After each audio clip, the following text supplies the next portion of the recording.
Mexico's roster for the September friendlies against Japan and South Korea is officially out. What are your instant thoughts? It's pretty much what I expected, which I think is a good thing because you and me both, and a lot of Mexico fans in general, have been asking for change on the wings because that was, even though we won the Nations League, even though we won the Gold Cup this summer, that was obviously a weak point, especially the right wing.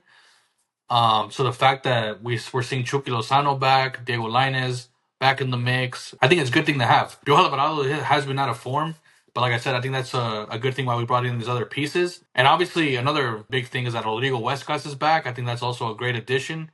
Who he didn't get to feature this summer as well. But yeah, I'm pretty. There's not really any big surprises. There is a few omissions, and obviously people are going to be like, oh, like I've seen a few people panicking that Gilberto Mora is not there, but like I think Mora, Vargas, and Montiel, they're all going to be called up to the U20 World Cup next month instead of the friendlies, which I do not mind at all. Because if you really deep it, like in these two friendlies, they're probably only going to play like each of them like maybe 30 to 90 minutes total. Where in this World Cup, where they got placed in a very tough group, they're going to be playing a lot of great young players from Spain, Brazil, and Morocco in the group stage, and then they go on a deep run. They'll play 5, 6 games instead of just two friendlies. I'm pretty satisfied with the roster. I'm not gonna lie. I don't think there's any big shock in my opinion. I personally think it's an okay roster. There's a few players on here that I don't know why they're still here. Well, we've been talking about Piojo Alvarado a lot.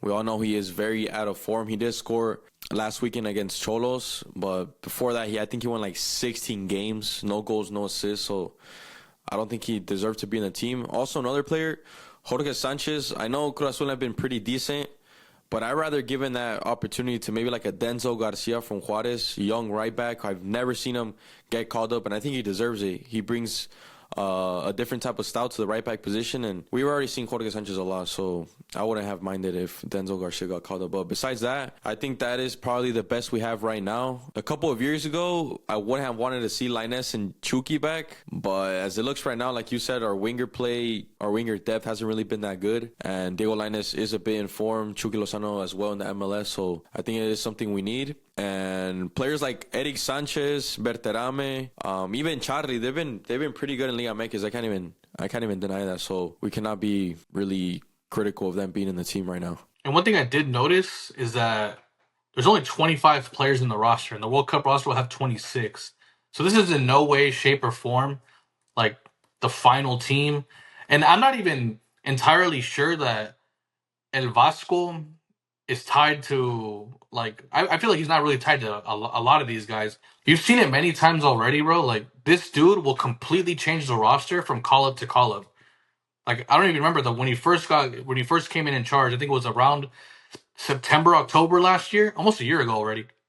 And his first two rosters, there was like 60% of the players from the first roster were scrapped. I would not be surprised if that's the same thing for this next window. Like maybe next window we'll see the Montiel, we'll see the Mora, Obed Vargas, we might see Tecatito back. Like I would not be surprised. Denzel Garcia, like you just mentioned, Memo Ochoa might be back. This guy likes to mix and match a lot, which I really do like. Not only just with his rosters, but with his lineups as well. You saw Israel Reyes was a key figure for him at right back in the Nations League. Started both games, and then in the Gold Cup, he didn't really feature that much. And then in this roster, he's not even in it, even though America's been very, very good, and he's been very good.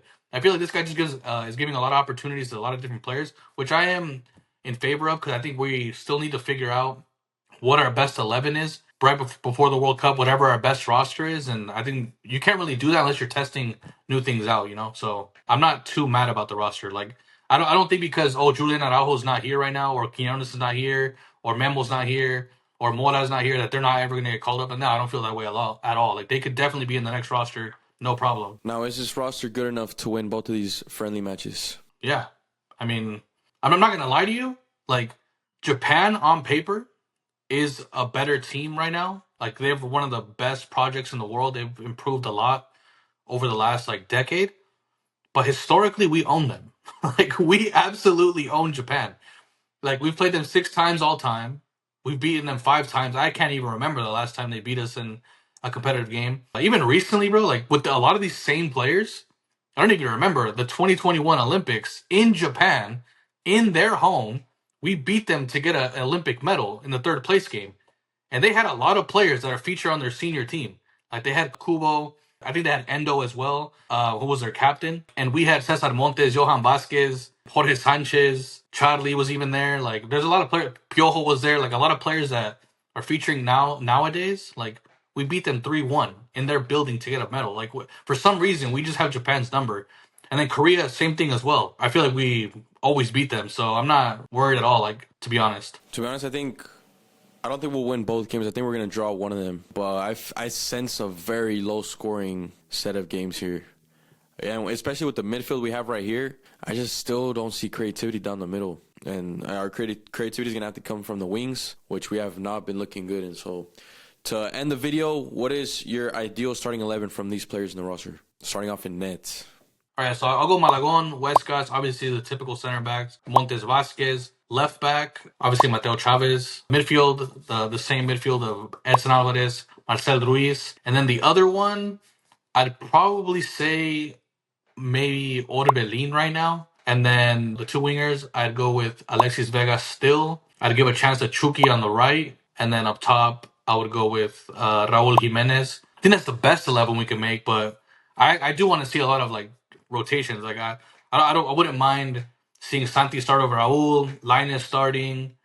Like we do need to see like a lot of new faces involved in the team. To be honest, even maybe a new formation. Like Huescas is here, which means maybe we play with a back five. We have wing backs with Chavez and Huescas, and maybe both Raul and Santi. We give it another try, starting two strikers at the same time. So who knows? Yeah, I think I would love to see a five back formation at least one of these games. Because like I keep saying, having Huescas is like a bit of a luxury. This guy's like a perfect 5-back, wing-back formation player. He's up and down all the time. Good defensively, good at crossing, can score.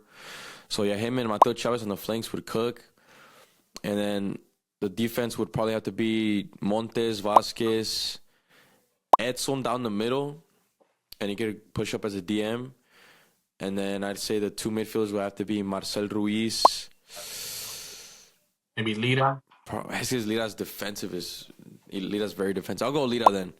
And then it'll be a cam. I'll put Alexis Vega at the cam position. Two strikers, two forwards. I'll go Raul Jimenez and Chucky. Leave Santi on the bench for now. So Chucky and Raul up top. Chucky could drift to the right. Vega could drift to the left. It could be like a lot of free roam up top. I think it could be a very good formation. But it's obviously all up to Vasco. And that was our reaction to the roster, guys. Make sure to check out the very next video. We're going to be predicting and previewing these matches. So definitely do not miss out on that. If you guys enjoyed the video, please drop a like. Subscribe to Futbol Asada for the best Mexican footy content on the planet. Drop a comment. We read all of you guys' comments. I want to see what you guys think of this roster. Hit the post notice. Click the links down below to follow all of our socials. Join us on Discord. And we'll catch you guys next episode for the preview. Peace.